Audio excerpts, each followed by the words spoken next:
Southern Sudan, 2008. Nia put the container down and sat it on the ground. She always tried not to step on the spiky plants that grew along the path, but their thorns littered the ground everywhere. She looked at the bottom of her foot. There it was, a big thorn that had broken off right in the middle of her heel.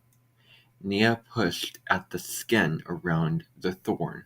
Then she picked up another thorn and used it to poke and prod at the first one. She pressed her lips together against the pain.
A Long Walk to Water, Chapter 2.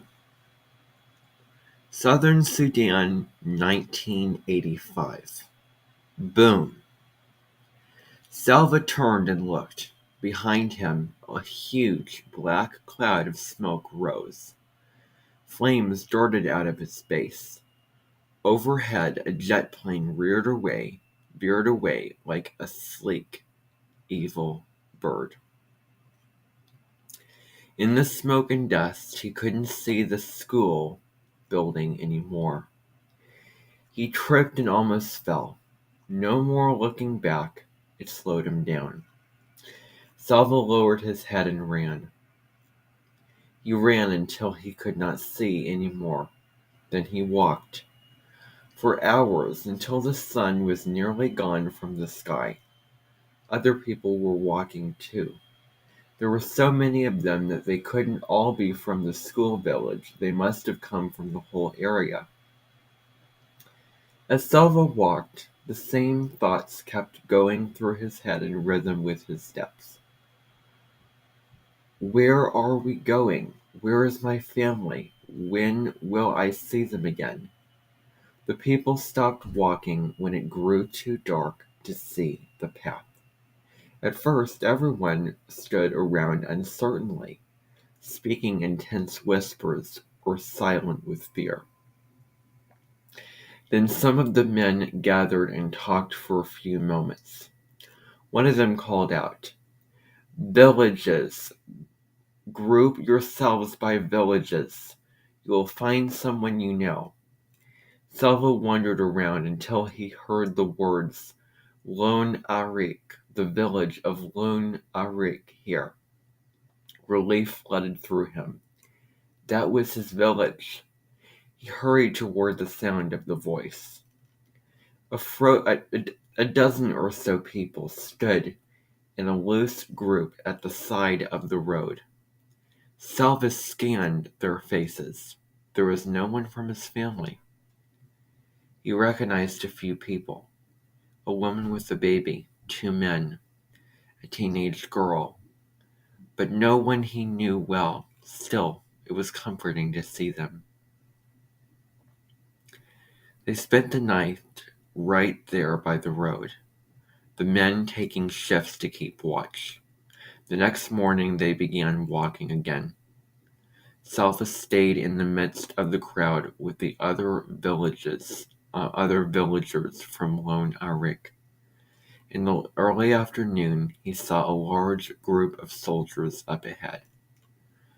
Word passed through the crowd. "It's the rebels, those who were fighting against the government." Salva passed several rebel soldiers waiting by the side of the road. Each of them held a big gun. Their guns were not pointed at the crowd, but even so the soldiers seemed fierce and watchful. Some of the rebels then joined the back of the line. Now the villagers were surrounded. What are they going to do to us? Where is my family? Late in the day, the villagers arrived at the rebel camp. The soldiers ordered them to separate into two groups, men in one group, women and children, and the elderly in the other. Teenage boys, it seemed, were considered men. For boys who looked to be only a few years older than Salva were joining the men's group. Salva hesitated for a moment. He was only 11, but he was the son of an important family. He was Salva Malayan,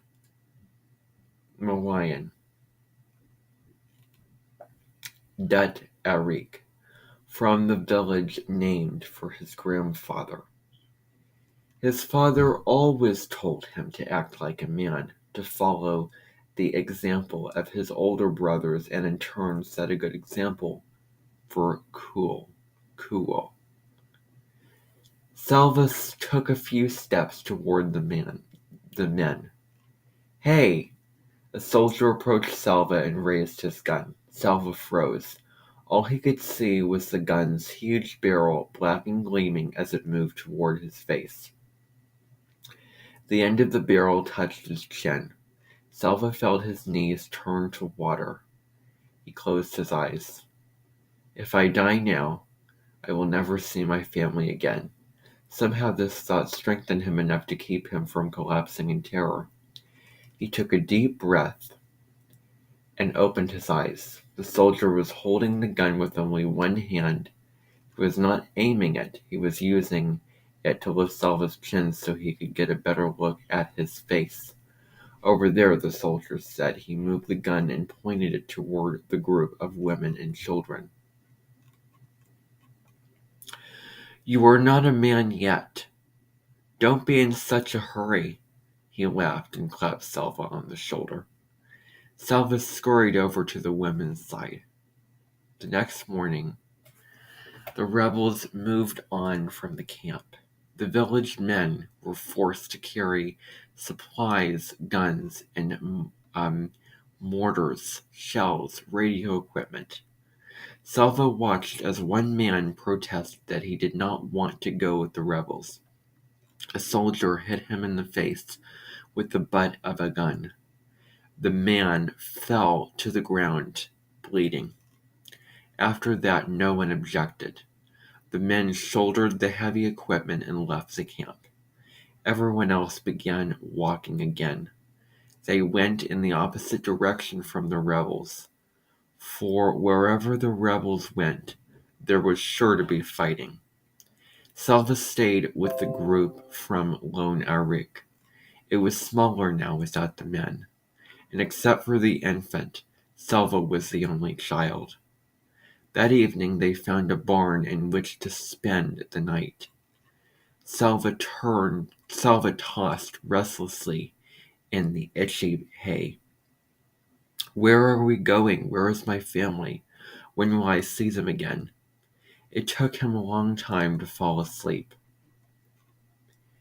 Even before he was fully awake, Salva could feel that something was wrong. He lay very still with his eyes closed, trying to sense what it might be. Finally, he sat up and opened his eyes. No one else was in the barn. Salva stood so quickly that for a moment he felt dizzy. He rushed to the door and looked out. Nobody, nothing. They had left him. He was alone.